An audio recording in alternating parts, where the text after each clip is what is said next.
between us. Well, thank you very much. It's an honor to have the President of Ukraine with us. We've had a lot of good discussions, a lot of good talks, and I think progress is being made, very substantial progress in many ways. We had a good meeting, as you know, just a short while ago with the President of Russia, and I think there's a possibility that something could come out of it, and today's meeting is very important. We have, I guess, the seven very powerful leaders from Europe, and we're going to be meeting with them right after this meeting, and thank you very much for being here. Thank you so much, Mr. President. If I can, first of all, thank you for invitation, and thank you very much for your efforts, personal efforts to stop killings and stop this war. Thank you, and using this opportunity, many thanks to your wife, First Lady of the United States.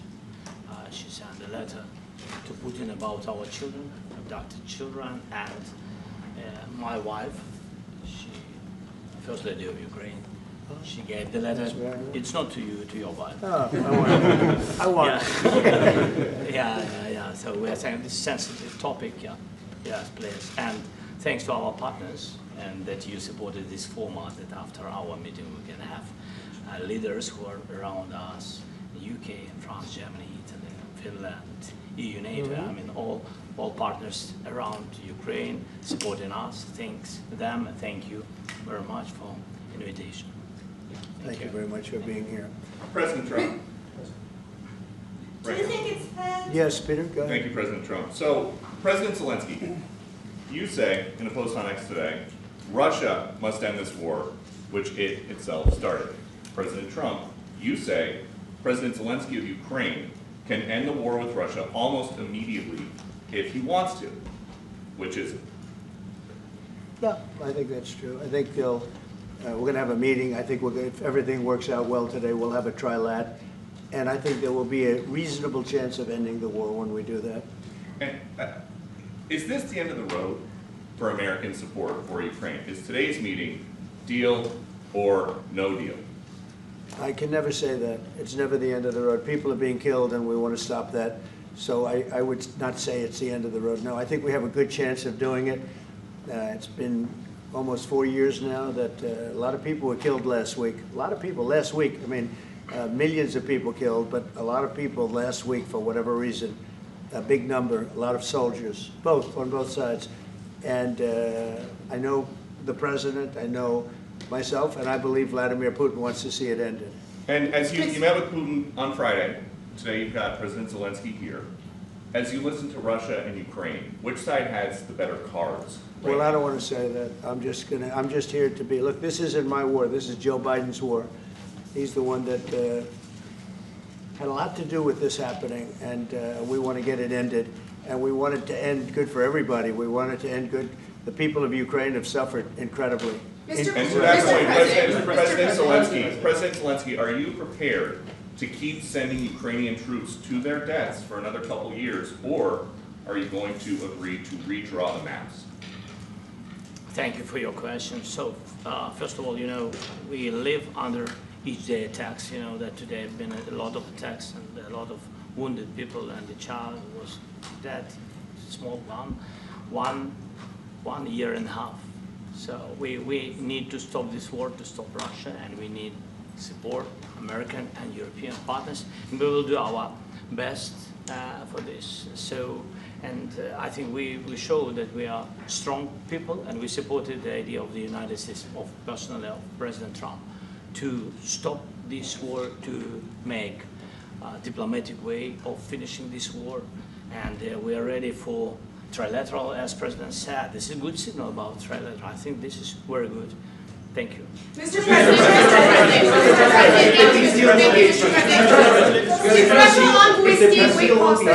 yes, if the peace deal will be achieved, are you going to be willing to send American peacekeepers to Ukraine? Well, we're going to work with Ukraine. We're going to work with everybody, and we're going to make sure that if there's peace, the peace is going to stay long-term. This is very long-term. We're not talking about a 2-year peace and then we end up in this mess again. We're going to make sure that everything's good. We'll work with Russia. We're going to work with Ukraine. And we're going to make sure it works. And I think if we can get to peace, it's going to work. I have no doubt about it.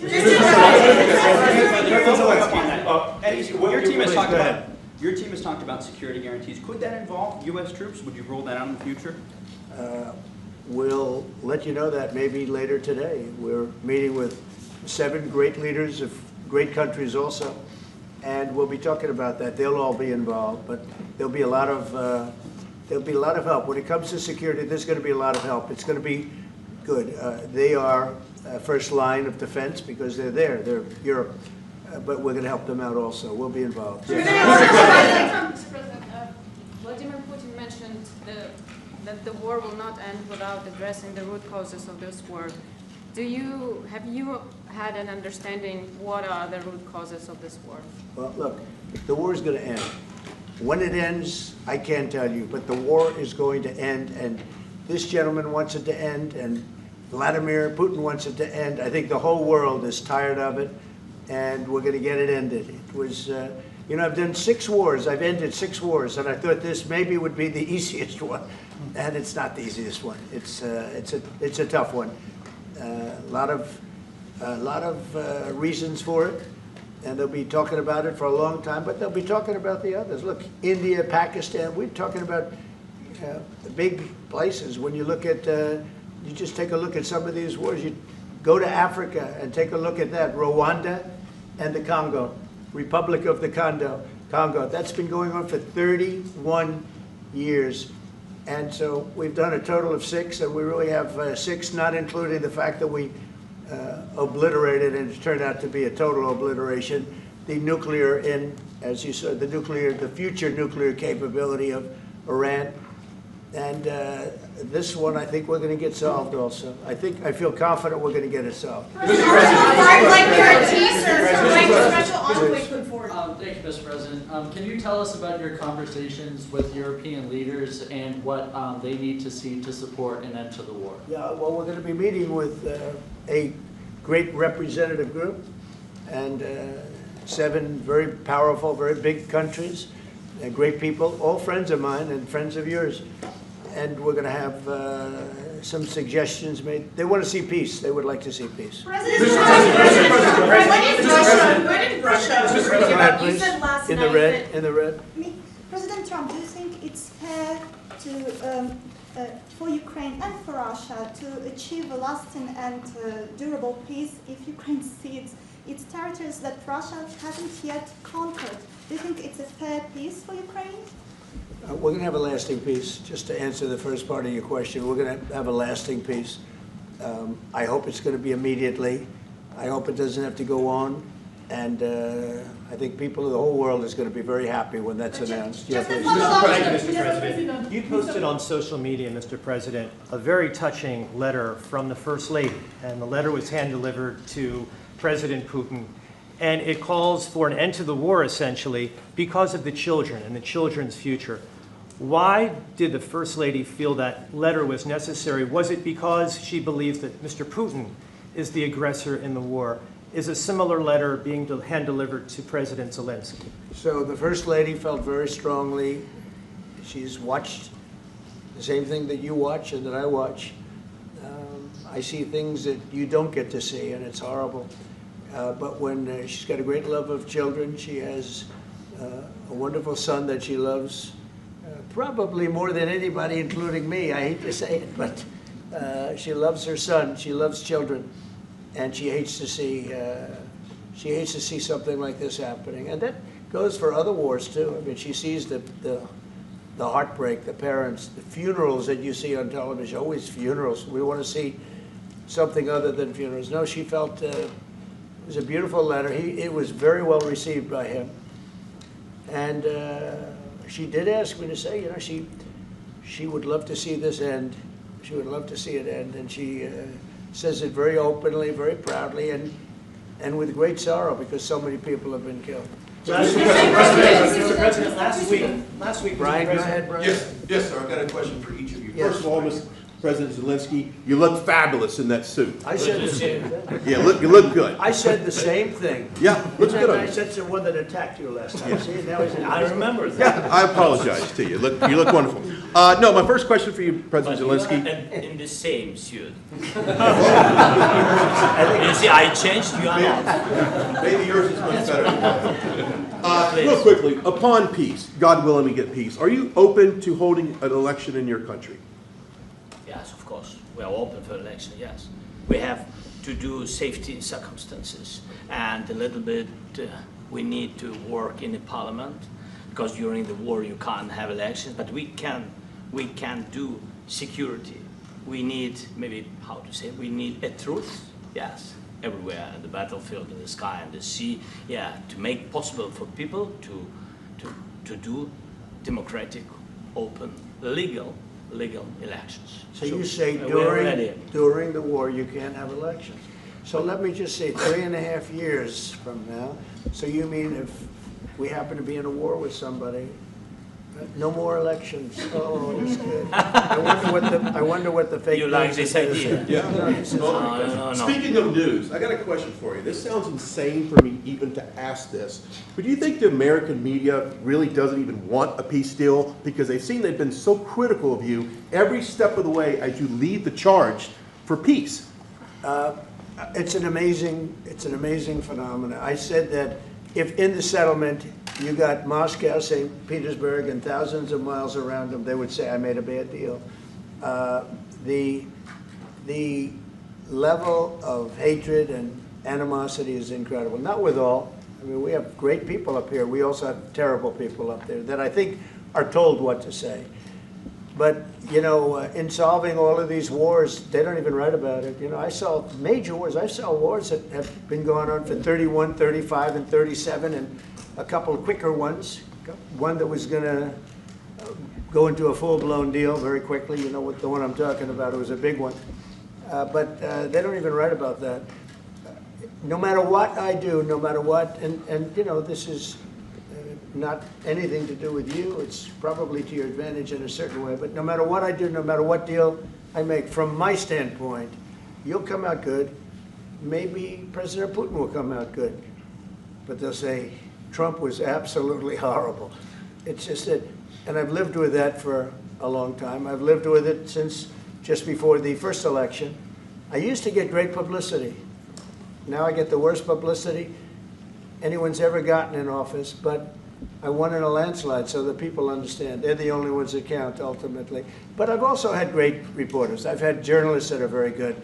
But it's very sad when you do the right thing. As an example, they said, because of the fact that Vladimir Putin came to American soil, this was a tremendous defeat for Donald Trump. No, it was really wonderful that he did it.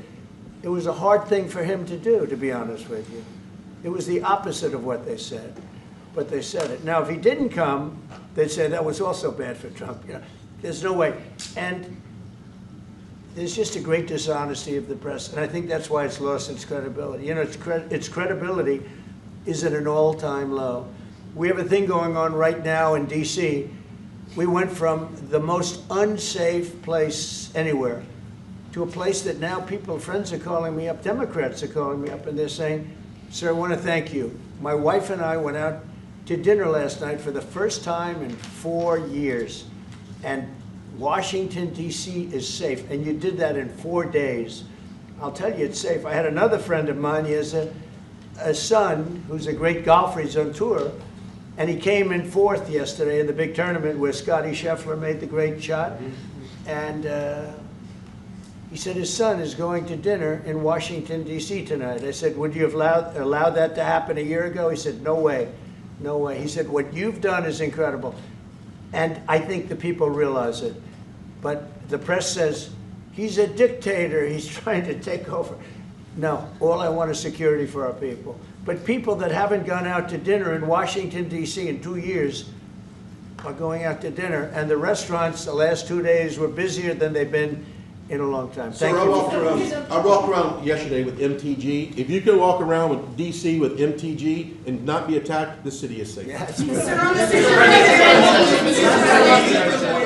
Thank you, Mr. President. Last week you warned of what you called severe consequences if a 30-day ceasefire or any type of ceasefire were not agreed to by Russia. Will there be severe consequences? Does that change because of I your don't meeting think you with need a President Putin? ceasefire. You know, if you look at the 6 deals that I settled this year, they were all at war. I didn't do any ceasefires. And I know that it might be good to have, but I can also understand strategically why, well, you know, one country or the other wouldn't want it. You have a ceasefire and they rebuild and rebuild and rebuild, and, you know, maybe they don't want that. But if you look at the 6 deals that we made peace and you know, long-term, long-running wars, I didn't do any ceasefires. Would I like the concept, you know, I like the concept of a ceasefire for one reason, because you'd stop killing people immediately, as opposed to in 2 weeks or 1 week or whatever it takes. But we can work a deal where we're working on a peace deal while they're fighting. They have to fight. I wish they could stop. I'd like them to stop. But strategically, that could be a disadvantage for one side or the other. But all of these deals I made without even the mention of the words ceasefire. President Zelensky, are Can you you disappointed that there's no explain the ceasefire? decision to offer Ukraine Article 5-like security guarantees, but stop short of pushing for their full membership? Yeah, well, we haven't done anything on that yet. If you look back and you go back long before President Putin, it was always a statement that they would never allow Ukraine into NATO. So that was a statement that was made, but we haven't discussed any of that yet. We're going to be discussing it today. But we will give them very good protection, very good security. That's part of it. And the people that are waiting for us, they are, I think they're very like-minded. They want to help out all. Thank you, President. Thank you, President Trump. Are you disappointed there's no The United ceasefire, States, Mr. President? the United States has already given hundreds of billions of dollars to this war effort in Ukraine. Biden. At best, it is a stalemate, and the killing continues. So, President Trump, how much more is the United States willing to give Ukraine? And President Zelensky, how much more do you want? Well, I'll start off just by saying we're not giving anything now. We're selling weapons. This is something before, I guess the number is well over $300 billion. That was under Joe Biden, a corrupt politician, not a smart man, never was. By the way, go back 40 years, he was not a smart man 40 years ago either. But now he's in particular bad. This was done by a corrupt administration that shouldn't have been in, and frankly, if the right results of the election were given, if I were president, this war would have never taken place, and he would have been very happy, because he would have liked to have seen. I mean, they went through hell. He went through hell. This war would have never happened, and the people that were killed, a couple of million people, a lot of people with soldiers and everything else, and the people that have been displaced and forced into other areas and other countries because of what's happened, none of that would have happened. And I'm just saying that he was a horrible president. Whether it was the borders or this, he was just a horrible, corrupt president. Mr. President, You want to I can. Thanks so much. So first of all, we have possibility now to buy weapons from the United States. We are thankful for this program and this opportunity. We are thankful for Europe. They pay for this. And through NATO program, for example, Pearl and etc., we have some programs where we can have some money to finance this. And this is a part, I think, it's not a part for the war and to defend us. It also will be a part for security guarantees, to strengthen our army, to rearm Ukrainian army. This is very, very important. And it depends how much money we need to rearm. For example, the question of air defense, we spoke about it with President Trump, and I'm happy that we have now bilateral decisions and we work on it with production, American production. Nobody in Europe has so many air defense like Patriots, for example. We need it very much, and this is also about defending. President Zelensky, can I ask President Zelensky a I question? think the good news, we make the best military equipment in the world by far. You mentioned the Patriots. How good are they? Systems. We have systems, they're literally 100% foolproof. And it's really like shooting two bullets, you know, two bullets hitting each other in the air in a space like this. The chance is 100%. It's 99 to 100%. So we sell the equipment to NATO. And NATO does what, I don't know what the arrangement is that you have with, but I know that they want you to have the equipment. And we're getting the best equipment in the world, but they pay us for the equipment. Under Biden, it was just crazy what was going on. I believe the number is over 300. I think it could be $350 billion worth of equipment and money and everything else. And we've made more progress in settling this war in the last 2 months than they made in 4 years. This should have been settled a long time ago, but it should have never happened. Yeah, please. Real quickly, you pushed out on social media. All right, Brian, go first. You pushed out on social media about doing away with mail-in ballots and potentially electronic voting machines. Can you expand on that and how important Well, that is? that's a very off-topic, just really quickly. Mail-in ballots are corrupt. Mail-in ballots, you can never have a real democracy with mail-in ballots. And we, as a Republican Party, are going to do everything possible that we get rid of mail-in ballots. We're going to start with an executive order that's being written right now by the best lawyers in the country to end mail-in ballots because they're corrupt. And you know that we're the only country in the world, I believe, I may be wrong, but just about the only country in the world that uses them because of what's happened. Massive fraud all over the place. The other thing we want changed are the machines. For all of the money they spend, it's approximately 10 times more expensive than paper ballots. And paper ballots are very sophisticated with the watermark paper and everything else. We would get secure elections. We'd get much faster results. The machines, I mean, they say we're going to have the results in 2 weeks. With paper ballots, you have the results that night. Most people, but most people, many countries use paper ballots. It's the most secure form. So between paper ballots, very, very important, paper ballots, and I think maybe even more important, the mail-in voting. We're going to end mail-in voting. It's a fraud. If you have mail-in vote, even Jimmy Carter with this commission, they set it up. He said the one thing about mail-in voting, you will never have an honest election if you have mail-in. And it's time that the Republicans get tough and stop it because the Democrats want it. It's the only way they can get elected. Because with men and women's sports and with transgender for everybody and open borders and all of the horrible things, and now the new thing is they love crime. They're fighting me on the fact that I've made Washington, D.C. safe. We're not going to get mugged, beaten up, or killed like all the people you've been watching get so badly hurt. I'm glad, I hate to take your time in this, but I'm glad you asked me that question. Sorry. We're going to stop mail-in ballots because it's corrupt. You know, when you go to a voting booth and you do it the right way and you go to a state that runs it properly, you go in, they even ask me, they asked me for my license plate, for identity. I said, I don't know if I have it. They said, sir, you have to have it. I was very impressed, actually. But it's very hard to cheat with mail-in voting. As you know what happens in California, it's so corrupt, where some people get 5, 6, 7 ballots delivered to them. Now, we got to stop mail-in voting, and the Republicans have to lead the charge. The Democrats want it because they have horrible policy. If you have mail-in voting, you're not going to have many Democrats get elected. That's bigger than anything having to do with redistricting, believe me. And the Republicans have to get smart. We're not going to have a country. I said for a long time at rallies, you need borders and you need free and fair elections. Those two things, otherwise you don't have. We have strong borders now. In 90 days, Mr. President, we didn't have 0 in 3 months. Not one person came in illegally into our country. In fact, even I find that hard to believe, but it's run by a little bit of a liberal group that put out the numbers, so I guess it's, but 0, 0, and 0. You go back a year ago, 2 years ago, 3, millions of people